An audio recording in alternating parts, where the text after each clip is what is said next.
Bien, ahora ya, una vez, una vez dicho esto, os voy a hablar acerca de pues, un poco lo que es mi especialidad dentro de todas estas cosas de fantasía, ciencia ficción y terror, que es la fantasía. Me presento, soy Diego Lozano, tengo 21 años y he escrito dos novelas de fantasía medieval, La balada del cieno y La sonata del elfo. Aparte de haber escrito estas dos novelas, que por cierto están en el stand de la entrada a la venta, por si... Aparte de esto, soy lector, pero lector de devorar los libros. Y entonces, de la mayoría de los que vamos a ver, bueno, de todos los que vamos a ver, me he leído libros. Hay algunos que, pues, me he leído prácticamente todos los libros que están publicados, ¿no? Hasta la fecha. Digo hasta la fecha porque veréis que obviamente los escritores de principios del siglo XX está más complicado, pero estos escritores del siglo XXI, y que están vivos, claro, están publicando, excepto George R. R. Martin. Pero bueno, es lo que hay. Pero bueno, lo que digo, vamos a ir viendo un poquito la evolución. Bueno, empezamos con el padre de la fantasía, antes de llegar a él, porque nos podemos extender muchísimo acerca de Tolkien.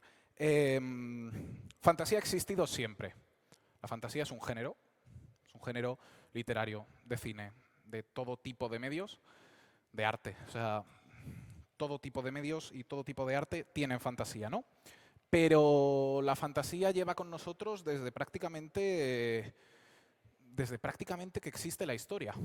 La historia, no digo reciente. ¿Qué es la mitología si no es fantasía? ¿Qué es la Gorgona si no es fantasía? ¿Qué es el Minotauro si no es fantasía? ¿Qué son los dioses del antiguo egipcio si no son fantasía? O sea, tenemos que plantearnos esto, tenemos que plantearnos que mucha de esta mitología, muchos de estos mitos, muchas de estas leyendas, al final son fantasía. Lo que pasa que ahora tenemos esta fantasía más contemporánea. ¿Y quién es el padre de esta fantasía más contemporánea? Es Tolkien. Es Tolkien, es el Señor de los Anillos. Sin el Señor de los Anillos, obviamente hay muchas más obras que además son de la misma época, veremos también. Pero sin duda, Tolkien es el que dicta cómo es el género, cómo tiene que ser, cómo es fantasía medieval.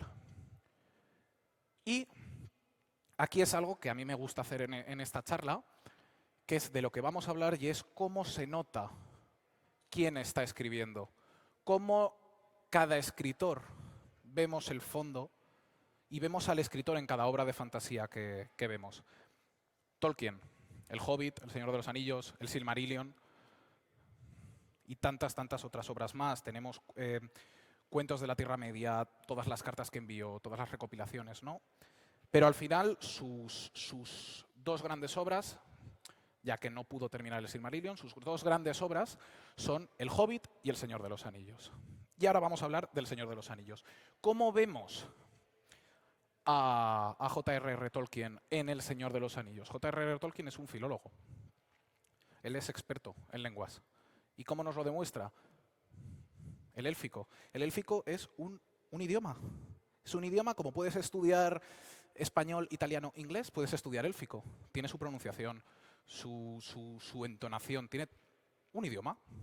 Aparte de esto, en la lengua que utiliza Tolkien es una lengua muy rica, son unas descripciones muy extensas. Mucha gente se ríe de eso, mucha gente se ríe de que mientras otros escritores te dicen, bueno, Frodo cruzó el arroyo y llegó al otro lado. Tolkien no. Tolkien te dice, Frodo con un paso lento cruzó un arroyo extenso que se extendía entre la neblina de aquella tarde. ¿Por qué? Porque era lingüista, porque él amaba el lenguaje. Y aparte de todo esto que es más el estilo, la temática, El Señor de los Anillos, es una temática en la que él se refleja. Él refleja su vida. Esto lo vemos a través de su biografía. Tolkien luchó en la Primera Guerra Mundial. Y esto se nota por cómo él entiende el compañerismo, cómo él entiende la amistad entre Frodo y Sam, cómo es una lucha que tienen que vivir juntos, cómo la oscuridad puede llegar ahí, pero nunca llega. ¿Por qué? Porque en el mundo de Tolkien no hay grises, no. Hay buenos y malos. Están los héroes y los villanos. Sauron no es un personaje gris. Sauron es malo. Su intención es mala. Él quiere el máximo poder y para eso va a hacer lo que haga falta. ¿Los orcos qué son? Los orcos simplemente son gente que obedece. No dudan. No dicen, ¿Qué tengo que hacer? ¿Será bueno esto que estoy haciendo? ¿Será bueno matar a los gondorianos? No. Los orcos lo tienen claro. Tengo que obedecer lo que me está mandando Sauron. Y si tengo que decapitar a todos los hombres de Gondor, lo haré. Si tengo que quemar a todo el pueblo de los Rohirrim, lo haré. Esta es el planteamiento que nos crea Tolkien. Sí que es cierto que este es un planteamiento que nos crea sobre todo con El Señor de los Anillos. ¿Por qué? Porque con El Hobbit es un cuento, ¿vale? El Hobbit al final es un cuento y es un cuento que escribió para su hija, ¿no? Y esto se nota. Sin embargo, se nota esa riqueza del lenguaje, se nota esas ganas de contarnos un mundo más grande, ¿vale? Tolkien, además, aprovechó el tirón del Hobbit para luego, en una edición posterior, retoquitear un poquito algunas cositas, que si el anillo tiene algunos poderes más oscuros, que si cómo lo ve Gollum. En la primera edición todo esto no estaba y como ya vio que para El Señor de los Anillos tenía una obra mucho más rica, pues decidió retoquitear estas cositas, ¿no? Pero bueno, esto sobre Tolkien. Veréis que de Tolkien, aunque ahora pasemos al siguiente autor, de Tolkien no vamos a dejar de hablar, porque Tolkien, como digo, es el padre de la fantasía. Todos los escritores, todos, hasta día de hoy, beben de Tolkien. Beben de Tolkien. Igual que, si nos vamos a ciencia ficción, muchos beben de Asimov, de Frank Herbert, pero de la fantasía todos beben de Tolkien. Pasamos rápidamente, porque igual que me puedo extender mucho en la literatura, que luego seguiré hablando de Tolkien y veremos más autores con los que me extiendo mucho, Ursula K. Le Guin, a quien tenemos aquí, escritora de Historias de Terramar, que tuvo una adaptación por Estudio Ghibli. Yo he leído obras de Ursula K. Le Guin de Historias de Terramar. Ursula K. Le Guin era escritora de fantasía y toquiteó, entró un poquito, bastante, en el terreno también de la ciencia ficción, ¿vale? Ursula K. Le Guin tiene un tono que es contemporánea a Tolkien, y Ursula K. Le Guin tiene un tono muy de la fantasía épica, muy de los héroes, de los dragones, de los monstruos. Con esta obra de Terramar es eso. Son reinos con dragones, con héroes, con villanos. Un poco, como digo, muy del estilo Tolkien, pero ella tiene un encanto, tiene una riqueza en su lenguaje que hizo que se diferenciara. Muchos escritores también se han conseguido diferenciar. No lo vamos a ver, pero tenemos, por ejemplo, las Crónicas de Narnia. Las Crónicas de Narnia, contemporáneos a Tolkien, contemporáneo a Ursula K. Le Guin, son obras de fantasía. En las Crónicas de Narnia, el escritor, C.S. Lewis, se dedicaba, él era un gran creyente, un gran cristiano. Y esto lo transmite en su obra. Si estudiamos las Crónicas de Narnia, si vemos más allá del león Aslan, lo que vemos es a Dios. Vemos cómo él entendía a Dios y cómo buscaba que el resto entendiera a Dios a través de este león. Ursula K. Le Guin, en los cuentos de Terramar, se proyecta a sí misma. Luego lo hace con otras obras, como digo, ciencia ficción, distópicas, pero ella con Cuentos de Terramar hace algo que, con todo mi cariño a la adaptación que hubo de Estudio Ghibli, como digo, Estudio Ghibli no supo encontrar eso que buscaba, ¿no? Ursula K. Le Guin. Bueno,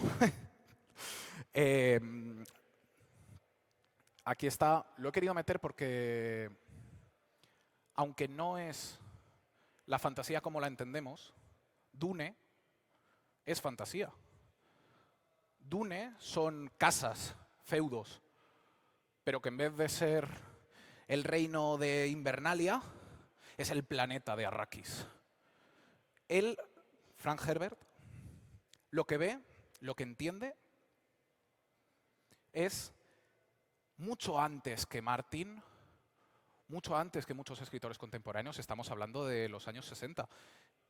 Y Frank Herbert dice, yo lo que quiero hacer es fantasía medieval moderna, de la que tenemos ahora, en un planeta desértico, en un futuro distópico, no, lo siguiente.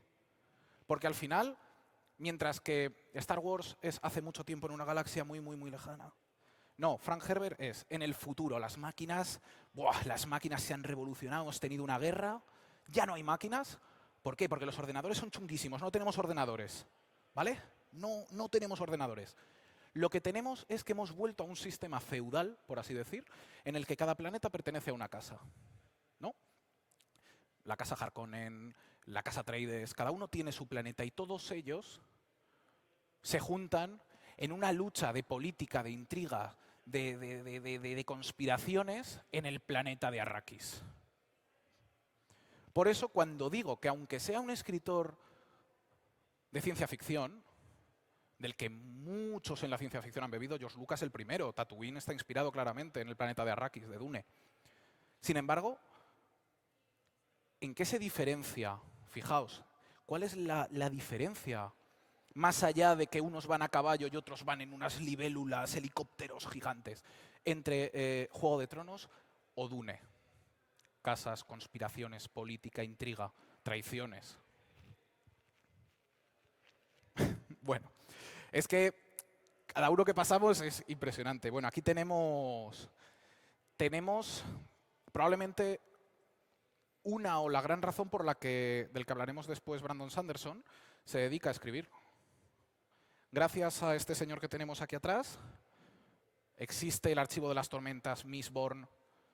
Es Robert Jordan, escritor de La Rueda del Tiempo. La Rueda del Tiempo es una obra extensa, extensísima. Y volvemos a este primer escritor del que hablábamos, al padre de todo, a Tolkien. Robert Jordan habla, nos cuenta cómo su primera obra, El Ojo del Mundo, de La Rueda del Tiempo, es una reinvención, es una reinterpretación de cómo él veía El Señor de los Anillos. En El Señor de los Anillos, Gandalf llega a la comarca y en la comarca recluta, ¿vale? Recluta a unos hobbits que le acompañarán a lo largo de su aventura. Aquí tenemos una reinvención. Aquí tenemos que llegan a un pequeño pueblecito donde casualmente van a reclutar a unos héroes y uno de esos héroes es del que depende todo, ¿no? No os voy a destripar la historia, no quiero destriparos La Rueda del Tiempo, sobre todo una obra como La Rueda del Tiempo, que es de lectura absolutamente obligatoria. Debo decir, pecado mío, no me he terminado la saga. Voy por el número 10. Me faltan, son 15, voy por el número 10. Me faltan 2 que escribió Robert Jordan y, tristemente, Robert Jordan falleció. Falleció rápidamente de un cáncer. Y por eso digo que sin Robert Jordan no hubiéramos tenido a Brandon Sanderson, porque Brandon Sanderson se dedicaba a escribir, era un gran fan de La Rueda del Tiempo. Pero es que Brandon Sanderson, cuando fallece Robert Jordan, que Robert Jordan deja sus apuntes, deja de cómo tiene que terminar la saga, la familia de Robert Jordan, su mujer, sus hijos, dicen, a ver, tú, me gusta cómo, bien, me gusta cómo escribes. Y se deciden juntarse, estos apuntes que teníamos, se los pasan a Brandon Sanderson. Y Brandon Sanderson los lee y como es un señor que, bueno, luego lo veremos, sus libros no tienden a ser cortos, ve los apuntes y dice, muy bien. Hombre, esto para un libro, no. Para 3, sí. Y hace 3 libros con los que concluye La Rueda del Tiempo, concluye la saga. Por eso digo que sin Robert Jordan no tenemos a Sanderson. Porque solo hay que verlo. Sanderson es amante de La Rueda del Tiempo. Pero es que sin Tolkien no tenemos a Robert Jordan. No tenemos La Rueda del Tiempo, no tenemos El Ojo del Mundo. Bueno, aquí sí que vamos a ir un poco más rápidos, ¿vale? Porque debo decir que Terry Pratchett, que es un nombre, Terry Pratchett, es un nombre que hay que coger y enmarcarlo entre los padres de la fantasía. Es una fantasía muy distinta, es una fantasía cómica, gamberra. Es algo que no se había hecho. A lo mejor hemos tenido pinceladas, ¿no? En Espada y Brujería, aunque buscamos una epicidad, también tenemos un tono gamberro y un tono canalla. Pero con Terry Pratchett es donde lo encontramos de verdad. Él dice, yo no quiero fantasía épica, yo no quiero un villano, un héroe y todos aquí dándose de espadazos y... No. Yo quiero cachondeo. Yo quiero estar leyendo un libro de 200, 300 páginas y estar pasándomelo como en mi vida, risas. ¡Joder! Eso es lo que hace Terry Pratchett. ¿Y por qué digo que vamos a ir breves? Porque yo soy mucho más de la fantasía épica. Yo soy de espadas, de momentos épicos con los pelos de punta. Pero es que no podía hacer una charla sobre la evolución del género sin nombrarlo. No se puede. No puedes hablar de la fantasía medieval sin nombrar a Tolkien. No puedes hablar de la fantasía medieval sin nombrar a Terry Pratchett. Son obligatorios. Terry Pratchett él provoca que mucha gente quiera escribir comedia. No hablo de fantasía cómica, no, hablo de comedia. Tú te estás leyendo a Terry Pratchett y estás leyendo una comedia. Lo que pasa es que ocurre en un mundo que es plano y está sujeto por una tortuga con un par de elefantes encima. Esa es la diferencia, pero es comedia. Vale. Bueno, este señor de aquí que tenemos es un señor que lo adoro porque nos ha dado grandes productos y a la vez es un señor que, bueno, tengo ciertos problemas con él como muchos de sus lectores. Tenemos ni más ni menos que a George R.R. Martin, el escritor de Canción de Hielo y Fuego, el escritor de Juego de Tronos. Con este sí que nos podemos extender un rato porque tiene para hablar de lo que yo sé bastante. George R.R. Martin era guionista. Él trabajaba para la televisión, CSI, guiones y había ido escribiendo libros. Él tiene varias sagas antes de Juego de Tronos, pero publica Juego de Tronos. Juego de Tronos vemos que es una novela de fantasía muy televisiva, muy guión, mucha conversación, mucha intriga, mucho misterio. Hay que resolver un asesinato porque resulta que Ned Stark es llevado desde Invernalia, desde su reino, es llevado hasta Desembarco del Rey. Y él en Desembarco del Rey, como mano del rey, lo que hace es investigar la muerte de un antiguo mentor suyo, ¿no? Esto es casi una novela policíaca, una novela de misterios.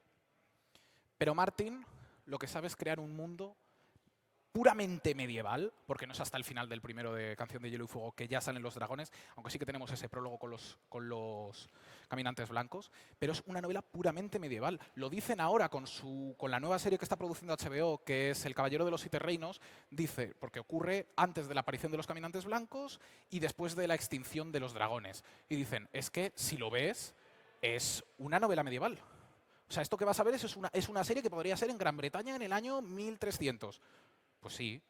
¿Por qué? Porque porque Martin lo que hace es crear un contexto puramente medieval, en el que además muchas de las batallas que vamos a ver, esto nos lo explicó precisamente Mikel Herrán, puto Mikel, nos lo explicó el año pasado, que muchas de las batallas, muchas de las situaciones que nos escribe Martin son, en realidad, historia. Son batallas reales que se han producido en Gran Bretaña, o la Guerra de los 100 años. Todo situaciones que lo que hace Martin es cogerlas, dice, me gustan, vamos a aplicarlas a mi historia. ¿No? Martin ha hecho Canción de Hielo y Fuego, que es increíble, ha hecho La Casa del Dragón, y es un escritor brillante. El problema es que no lo ha terminado. Por eso decía que hay muchos que no pueden con Martin. ¿Por qué? Porque Martin nos prometió en 2011, nos prometió cuando salió Juego de Tronos en HBO, prometió que se terminaría. Yo lo terminaré en breves y tendremos la novela final. Ya con la novela final, de repente dijo, no hay novela final, son dos. Se me ha ido mucho de las manos y en vez de tener una novela final, vamos a tener dos, que son Vientos de invierno y Aires de primavera, puede ser la segunda. Son dos novelas, ¿no? ¿Qué pasa? Que no ha publicado ni la primera de las dos. La serie empezó a la vez que estaba escribiendo esta primera parte, ¿no? del final de Juego de Tronos. La serie se ha terminado. La serie se ha terminado y ya vamos a por la tercera temporada de La Casa del Dragón, novela que de repente apareció, Fuego y Sangre, una precuela de Juego de Tronos acerca de la Casa Targaryen. No tenemos el final de Juego de Tronos, pero es que además de tener La Casa del Dragón, ahora el año que viene resulta que tenemos también El Caballero de los Siete Reinos. No tenemos el final de Juego de Tronos, pero tenemos el Den Ring, donde él escribe todo el mundo. Por eso digo que, aunque a mí me gusta mucho George R.R. Martin, es un escritor, que lee su novela, tiene un lenguaje muy rico, unas ideas muy buenas, construye una fantasía medieval que ya nos retiramos de esta fantasía épica y empezamos a entrar un poco en el tono más grimdark, más realista, más oscuro. Es que es un escritor muy potente, pero que por el problema de ser inconstante, por así decir, ha generado detractores. Mucha gente se ríe. Venga, George R. R. Martin ha dicho que va a terminar Vientos de invierno. ¡Oh, seguro! Ese es el problema. Pero su obra, no hay que quitarle el mérito. Es probablemente de las primeras que se atrevió a entrar en lo que es la fantasía contemporánea que vamos a ver ahora. Bueno, hablábamos de no terminar obras y entonces teníamos que pasar obviamente a Patrick Rothfuss. Patrick Rothfuss presenta una novela como es... ¡ay, no me sale! Joder. El nombre del viento. Presenta El nombre del viento. La saga del asesino de reyes. Todo el mundo, primera novela, ¿eh? Primera novela, todo el mundo, ¡guau, increíble! Esto es lo mejor que se ha hecho en la fantasía jamás. Oye, que me quiero iniciar en la fantasía, ¿qué tengo que leer? El nombre del viento. Es increíble, es lo mejor que se ha hecho. Una novela brillante. Nos vamos de narraciones en... me acerco a la... No estamos contando... Es un personaje en una taberna que nos está contando su historia. Entramos en esto que ya vamos a ver más adelante, que es esta fantasía contemporánea, esta fantasía moderna, ¿no? Es muy realista, muy crudo. Es este asesino de reyes que nos está contando acerca de cómo la historia lo lleva a matar a un rey. ¿Qué pasa? Que no tenemos final. Todo el mundo le está exigiendo, por favor, el final. Necesitamos el final de la saga. ¿Nos presenta el final? No. Nos presenta un pequeño librito sobre uno de los personajes secundarios que sale en su novela, muy Martin por su parte, pero no nos presenta este final. Mucha gente se le está quejando, presenta el final, presenta el final. Y él dice, como me sigáis saturando con que presente el final, no acaba. No termino la saga. Así que es otro de estos escritores que no podemos ver el final. Antes de pasar a este señor que tenemos aquí detrás, que es personalmente mi escritor favorito, antes de pasar a él, nos hemos dejado, por supuesto, de nombrar muchísimos escritores y muchísimas escritoras. Nos hemos dejado de nombrar, ya no solo más allá de la literatura, novela como tal, nos hemos dejado de nombrar el cómic. Conan, Espada y Brujería. Conan el Bárbaro es cómic. Y Conan el Bárbaro es la fantasía en el cómic. Nos hemos dejado de nombrar Andrzej Sapkowski. Espero que se haya pronunciado bien porque a veces cuesta. Pero el escritor de la saga de Geralt de Rivia, de The Witcher. Claramente escritor de estilo grimdark, un estilo además, cómo lo maneja él, muy interesante. Él es escritor de relatos y los primeros 2 libros son relatos. Cada capítulo es un pequeño relato protagonizado por Geralt de Rivia y de repente decide embarcarse en una saga y esto lo vemos, él es escritor de relatos. ¿Cómo funciona su saga? Cada capítulo de su libro es una pequeña historieta. ¿Es un capítulo de una historia larga? Sí, pero tiene una introducción, un nudo y un desenlace. Esto para muchos se puede hacer que sature un poco, pero también te mantiene como lector constantemente ahí, ¿no? Y lo dicho, me he dejado a bastantes. ¿Por qué? Porque es que hay muchos escritores de fantasía y muchos de gran calidad y muchos que han marcado el género y han marcado en ese momento cómo se tenía que entender la fantasía, ¿no? Sin embargo, creo que os he hablado de los que yo más controlo, de los que yo más he leído y de los que más placer me produce consumir su contenido, ¿no? Y terminamos con Brandon Sanderson, que es con quien más me voy a extender. Como digo, es mi favorito, entonces de quien más tengo para hablar, ¿no? Brandon Sanderson no es Patrick Rothfuss. No escribe un primer libro que es un bestseller espectacular y que funciona como un tiro. No. Brandon Sanderson escribe un libro. Bueno, pero resulta que trabaja de portero en un hotel y entonces tiene tiempo. El rato que no estoy atendiendo a la gente me pongo a escribir. Escribe un segundo libro. Escribe un tercer libro, escribe un cuarto libro, un quinto libro, escribe un sexto libro, El Antris. Para arriba. El Antris, bestseller, New York Times, todo el mundo, El Antris, El Antris, El Antris. Y dice este señor, pues bueno, pues ya no tengo que ser portero de un hotel y como escribo a toda velocidad, voy a escribir. Pum, pum, pum, pum, libro, libro, libro, libro, libro, libro. Publica 2, 3 libros al año. Aparece después de cuarentena. Bueno, es que en cuarentena me aburría mucho, he escrito 4 libros. Ah, bueno, pues muy bien. 4 libros. Y los lectores, pero y entonces, y en lo que se están preguntando, si va a haber quinto, hay quinto libro. Entonces, eso es Brandon Sanderson. Brandon Sanderson es producir, producir, producir, producir. Pero es que encima produce calidad, que es lo que sorprende. Escribe a toda velocidad libros de calidad. Y escribe libros interconectados. Tiene otras sagas, tiene la saga de Centinelas, pero él sobre todo lo que busca es, igual que hemos visto que existe el universo cinematográfico de Marvel, que existe el nuevo universo de DC, él lo que busca es hacer eso pero con la literatura. Y es muy interesante, porque él plantea un universo de fantasía interconectado, todo conectado. Y esto es el Cosmere. Vamos a ver un poquito el Cosmere, ¿no? Para entenderlo. Vamos con ello. Él empieza con el Antris, que es su primera obra, es la que le catapulta. El Antris es una obra interesante. Él plantea muchos conceptos. Brandon Sanderson, sobre todo, se caracteriza porque tiene un tipo de escritura que, además de ser muy escritura moderna, muy escritura de las acciones, son muy importantes. Él tiene que su nivel de detalle de descripción te lleva directamente a lo que tienes que entender y lo que tienes que priorizar. Él no se va por las ramas de no, él te lleva a este personaje, ¿qué está viendo este personaje? Eso te describo, no nada más de su entorno. Aparte tiene unos diálogos muy ricos, muy rápidos, muy dinámicos.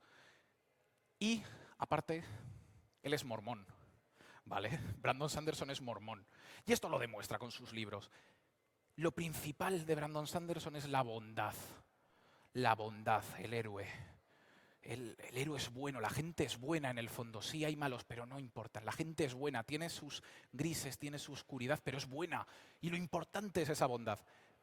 Aparte de esto, Brandon Sanderson lo que busca es crear un mundo rico, crear una ambientación, un world building que te sumerja de verdad. Él no busca que sea un mundo medieval con caballos. No. Vamos a ver, si mi mundo, ejemplo, el Archivo de las Tormentas, tenemos un mundo Rosar, un planeta entero, que encima el enfermo de él te escribe el sistema planetario, te escribe la gravedad en ese planeta, te escribe cómo funcionan las rotaciones, las semanas, los años, porque claro, es un planeta en otra galaxia, entonces es distinto todo esto, ¿no? Y entonces, aparte de esto, él te dice, vale, pues si en este planeta Rosar resulta que tenemos una tormenta que nos recorre todo el mundo constantemente, pues por supuesto que este mundo no va a tener caballos. ¿Cómo va a tener caballos? ¿Cómo va a haber sobrevivido? ¿Cómo va a tener una planta? Pero si tenemos una tormenta que está arrasando todo, ¿cómo va a haber una planta ahí? ¿Qué hace él? Él construye un mundo a partir de eso. Él sabe crear un mundo que además tú como lector te lo crees. Brandon Sanderson es muy interesante porque él escribe cosas que de normal tú en una novela lees un dato, ¿no? Lees un dato y dices, vale, esto va a ser importante más adelante, ¿no? Samwell Tarly, Juego de Tronos. En la casa de los Tarly tenemos una espada hecha de acero valirio. Esa espada tiene que ser importante porque hablan de ella, hablan de esa espada de Samwell Tarly. En la serie, no lo hemos podido comprobar todavía en los libros, en la serie es importante, efectivamente es la que mata a los caminantes blancos. Pero Brandon Sanderson no funciona así. Brandon Sanderson te dice que en su mundo las mujeres llevan la mano izquierda tapada. Y la gente le pregunta, pero ¿y el sentido de esto? Dice, bueno, pues porque su religión lo dice así. Ah, vale. Brandon Sanderson te dice que los hombres no leen y luchan, y las mujeres no luchan y leen. Y le preguntan, pero ¿y esto? No, es que es su cultura. Brandon Sanderson, tú estás leyendo su obra y dices, pero vamos a ver, no me ha quedado claro, en el Archivo de las Tormentas no me ha quedado claro. Está Dios, está los heraldos, los caballeros radiantes, pero son todos lo mismo, pero no son lo mismo. Y él te dice, vamos a ver, si tú vienes de otro planeta, llegas a la Tierra y te empiezan a hablar de todas las religiones que hay en la Tierra, tú tampoco lo entiendes. Dices, pero entonces está Dios, está Alá, está Yahvé, está Jesús, el Espíritu Santo, pero ¿esto qué es? Y él plantea así. Por eso hablamos de que probablemente es uno de los escritores o el escritor con el world building más rico de todos. Él se centra en que su ambientación sea su ambientación, sea un mundo de verdad, que lo entiendas. Y a través de su ambientación, de ese mundo que ha creado, te cuenta una historia. Y te cuenta una historia en mi opinión, magnífica. Tenemos por un lado la saga que probablemente lo hizo más mainstream, por así decir, que fue Mistborn, Nacidos de la Bruma, que es como se llamó aquí. Brandon Sanderson no le basta con que te haga un mundo súper desarrollado, que te vaya explicando poco a poco y que al final veas todas las conexiones y digas, efectivamente, me has explicado un buen mundo. No le basta con esto, no. Él dice, es que encima el sistema de magia que te voy a explicar es un sistema de magia que vas a tener prácticamente que sacarte el grado en física para entenderlo, en física y en filosofía. Básicamente. Es una locura el nivel de Brandon Sanderson. Nosotros tenemos lo que es la investidura, y la investidura en el mundo de Sanderson funciona como la gravedad. Cuando agrupas mucha investidura, haces que el espacio y el tiempo se modifique. Resulta que la magia de mi mundo funciona a través de esta investidura, que es la esencia de unas deidades, y empieza a relacionarte de una manera que en cada mundo funciona de una forma distinta, pero es que encima en cada mundo, que aunque funcione de una forma distinta, todo está explicado y conectado. ¿Y por qué en un mundo como es Nacidos de la Bruma funciona a través del metal y en otro mundo como es el Archivo de las Tormentas funciona a través de la tormenta? Él te lo explica. Te lo explica y encima te da razones. Y lo estás leyendo y dices, pero ¿cómo has podido prácticamente con un señor que tira energía por las manos o un señor que se echa a volar, me has creado un estudio en física, un estudio es impresionante, como digo. Por esto funciona Brandon Sanderson. Brandon Sanderson no funciona porque sale de repente 10 personas y dicen, oye, es que Brandon Sanderson es increíble y es el boca a boca. No, Brandon Sanderson funciona porque hay un boca a boca que cuando alguien lo coge y lo lee dice, pero este señor, ¿qué tiene en su cabeza para hacer esto? Y es que encima es un escritor que, a diferencia de otros que hemos visto antes, grandes escritores que tienen obras magníficas que en lo personal a cada uno le pueden gustar más o menos. Puede que haya gente que me diga aquí, oye, es que a mí Brandon Sanderson no me gusta nada, pero joder, a mí me encanta George R.R. Martin. Yo he dicho que a mí me encanta. Pero ¿qué nos hace encima Sanderson? Sanderson nos hace el universo cinematográfico Sanderson, pero literario, ¿no? Él nos dice, mirad, 2026 publico esta obra en primavera, en verano voy a publicar esta otra y lo cumple. Brandon Sanderson te dice, en 2027 salen estos 3 libros y esos 3 libros los tienes. No te engaña como lector, no te hace esperar un final que no va a estar ahí. Un poco piedrecita, ¿no? A Martin y a Rothfuss. Pero es que es eso. Sanderson coge un día, después de presentarte Mistborn, después del Antris, y dice, bueno, yo quiero mi obra. A mí no me basta con que la gente me conozca por Nacidos de la Bruma. Yo quiero ser recordado por algo. Igual que Tolkien es recordado por El Señor de los Anillos. Yo quiero ser recordado. Que a mí la gente diga Brandon Sanderson y sepan de esa obra. Y decide escribir El Archivo de las Tormentas. El Archivo de las Tormentas, tú oyes de lo que va, este del que he hablado, del mundo con las tormentas constantes que dan la vuelta y tal, tú oyes de qué va. No hablo de la historia, hablo de la novela. Hablo de que tenemos un tocho de 1500 páginas por 10. Son 10 novelas las que componen el Archivo de las Tormentas. Y dices, pero vamos a ver, ¿cómo me voy a tragar? ¿Cómo me voy a tragar? Es que ya no te digo 10, es que te digo 3 novelas de 1500 páginas. ¿Cómo me las voy a tragar? Y aún así Sanderson consigue que sea un bestseller. Aún así Sanderson consigue que a día de hoy ha publicado la quinta, que termina el primer arco del Archivo de las Tormentas, y que todo el mundo, antes de que se publicara, se lo estuviera pidiendo. Que la gente, una novela de 1500 páginas, se la leyeran en 2 días. Eso es lo que consigue Sanderson, la quinta parte de una saga.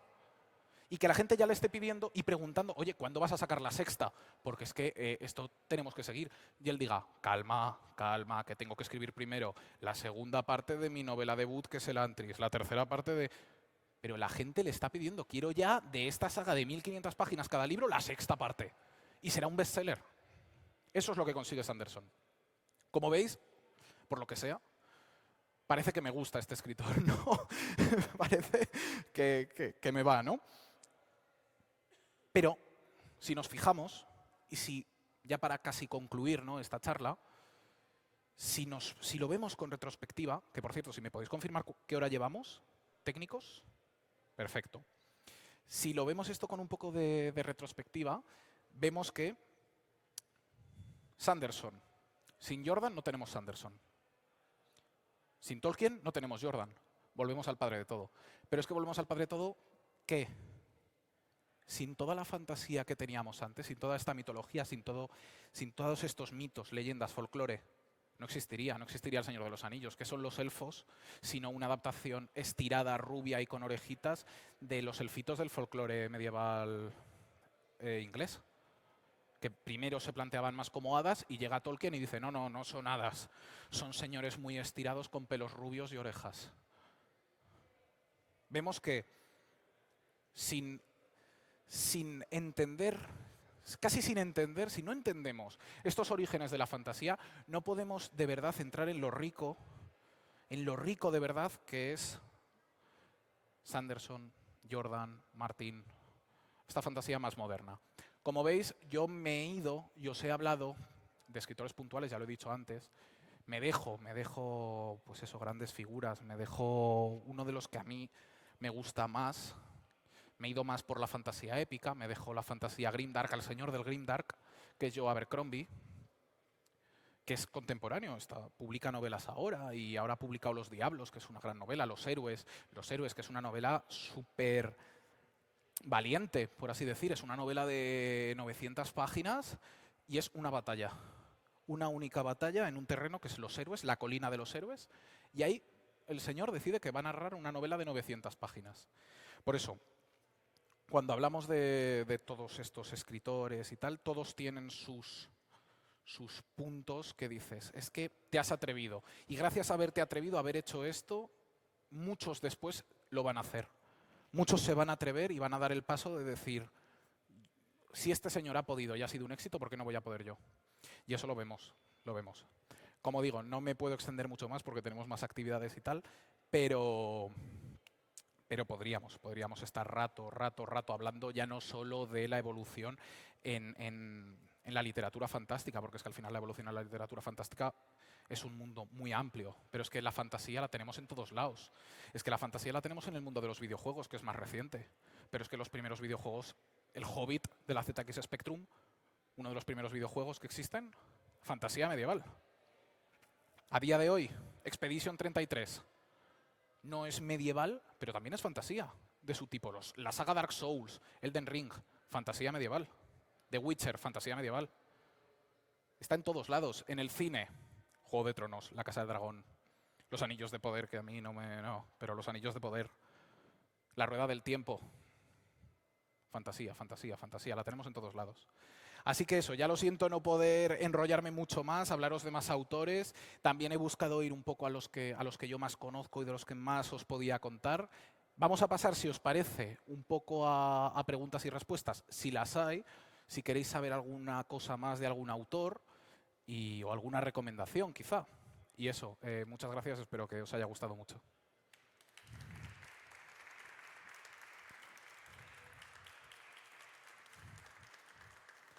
Gracias.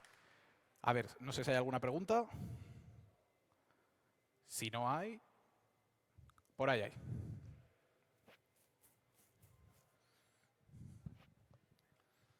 Te quería preguntar una recomendación, si conoces algún autor o autora español o latino, americano, a ver si conocías a alguien, porque estos son autores todos de extranjeros. No sé si hay algún referente para nuestro país.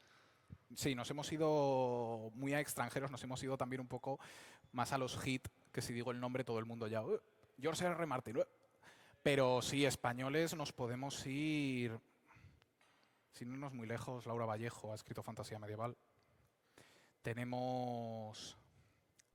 Os voy a hacer, mira, Laura Gallego, os voy a hacer, que se me ha ido ahí una letra. Recomendación personal, totalmente personal, que estuvieron en las primeras jornadas Fantasy and Dragons. Pau Ferrón, que es conocido mío, os lo recomiendo. Pau Ferrón tiene una novela que publicó junto a Dilatando Mentes. La portada además es de mi amigo José Antonio Ávila y es una novela magnífica. Hace un world building muy rico, son unas culturas que viven en árboles gigantes y se nota que viene del mundo del rol. Pau Ferrón es escritor de rol, se atreve a dar este paso con esta novela y hace una obra muy interesante, además muy cortita, muy breve, o sea que es de lectura rápida. También os recomiendo Borja Alonso, que es de Huesca además, que también estuvo en las primeras jornadas Fantasy and Dragons, y él creó un estilo que él denominó la chorrofantasía, que es la fantasía chorras. Hablábamos de Terry Pratchett, que es comedia. Este directamente no es comedia, este es chorradas, todo el rato. Y tiene, podéis echarle un vistazo, escribió 2 novelas, la segunda ya más extensa, siempre manteniéndose en este tono de el humor, las bromas, la sátira, y Borja Alonso, muy interesante. Y luego, egos aparte, Diego Lozano es un escritor con una escritura muy rica, que, bueno, está ahí las 2 novelas que te puedo firmar si te interesa como escritor español. La balada del cieno es una tetralogía, ¿vale? 4 novelas. Está La balada del cieno, que se publicó en 2022 en la primera edición de las Fantasy and Dragons, y es una novela que bebe más de la fantasía clásica. Escribo fantasía estilo moderno, escribo realista, política, pero esta primera, yo echaba de menos esa sensación del viaje.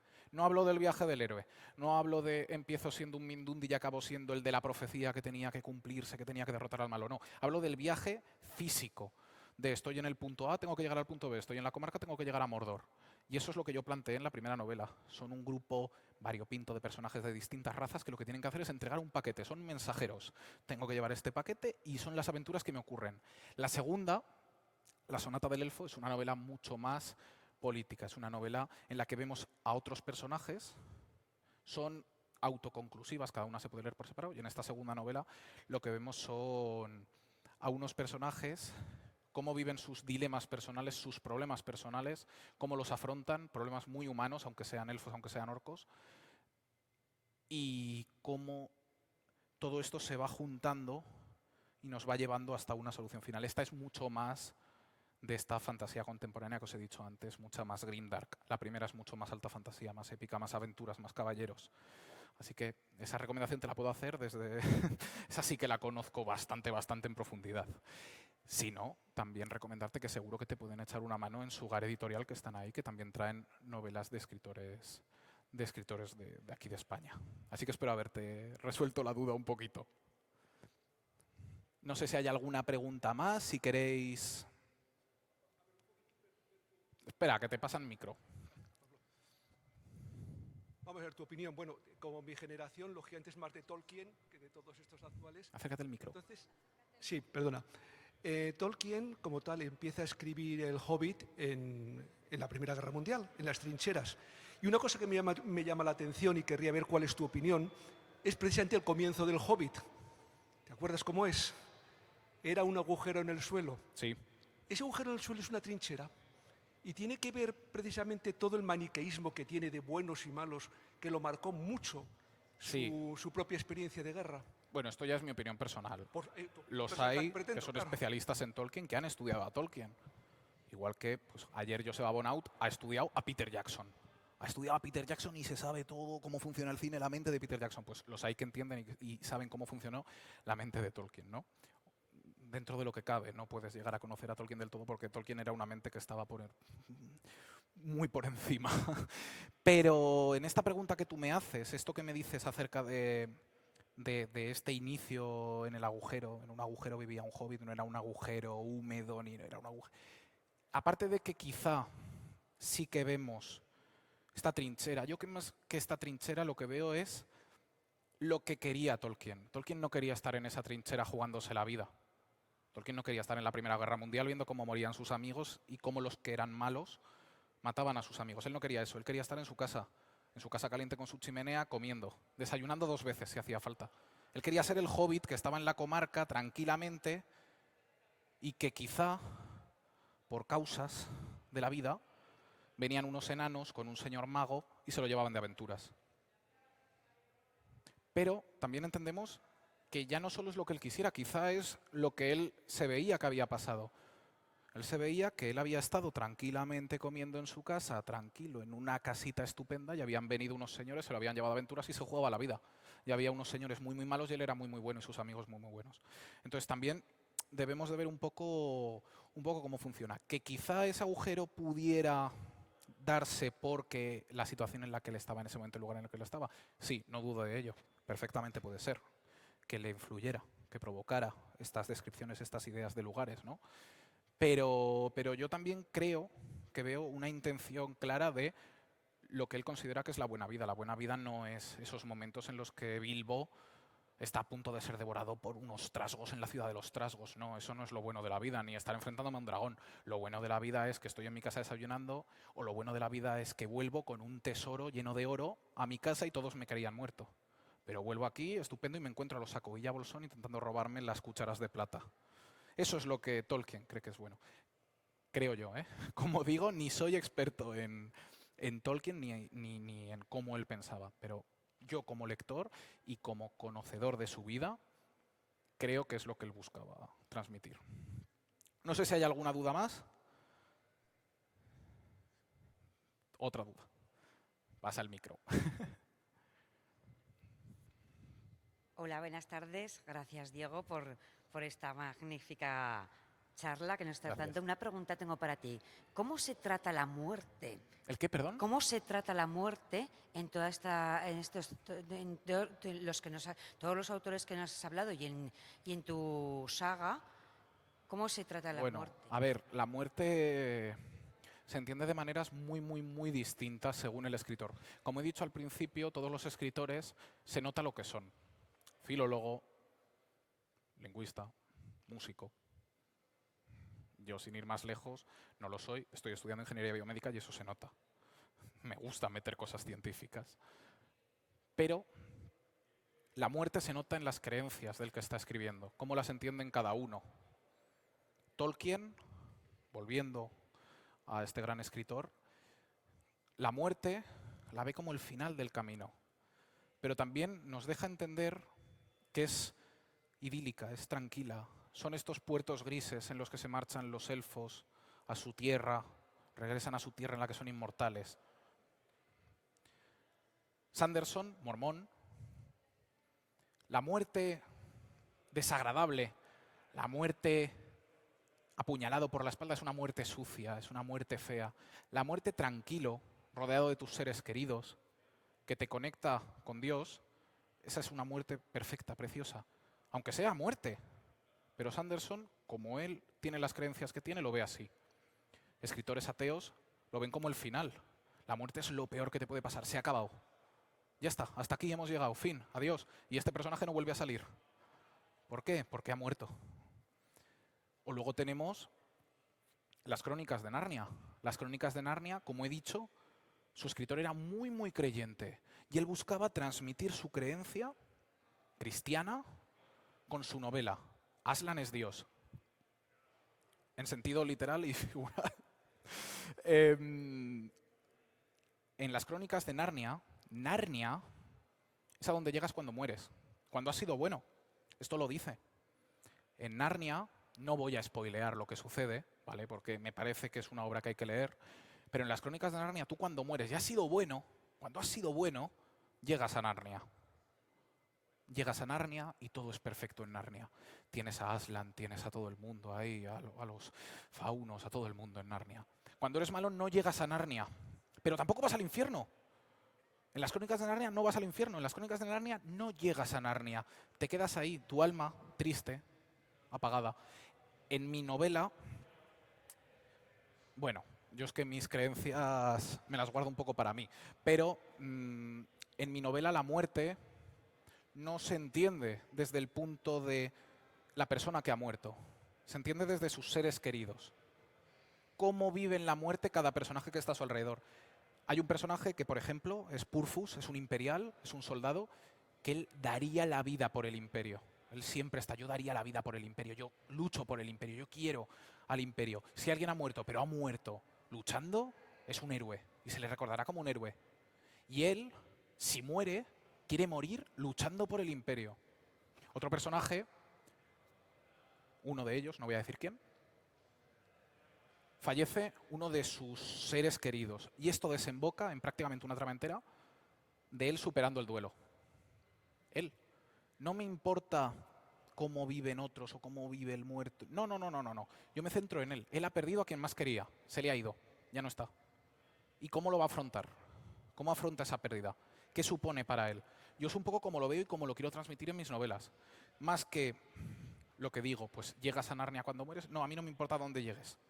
No me importa dónde llegues. Yo quiero que esa persona ¿vale? Esa persona que está viviendo el duelo, lo entiendas bien y veas ese duelo.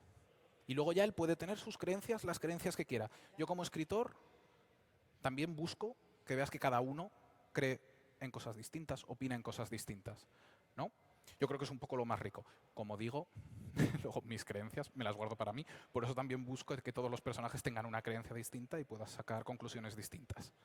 No sé si tienes alguna duda más, que como has pedido el micro. Gracias, Diego. La verdad es que es súper interesante y me encantaría seguir hablando contigo porque estoy realizando una investigación de la muerte y el duelo y vamos, me parece súper interesante todo lo que estás diciendo. Gracias. Gracias. Pues no sé si hay alguna pregunta más, porque si no, ya concluiremos. Vale, no veo que no hay ninguna pregunta más. Estupendo. Nada, simplemente daros las gracias a todo el mundo que estáis aquí. Gracias por haberme escuchado. Estaré ahora en el stand de información de Fantasy and Dragons firmando por si alguno queréis la balada del cielo o la sonata del elfo. Y nada, eso. Muchísimas gracias.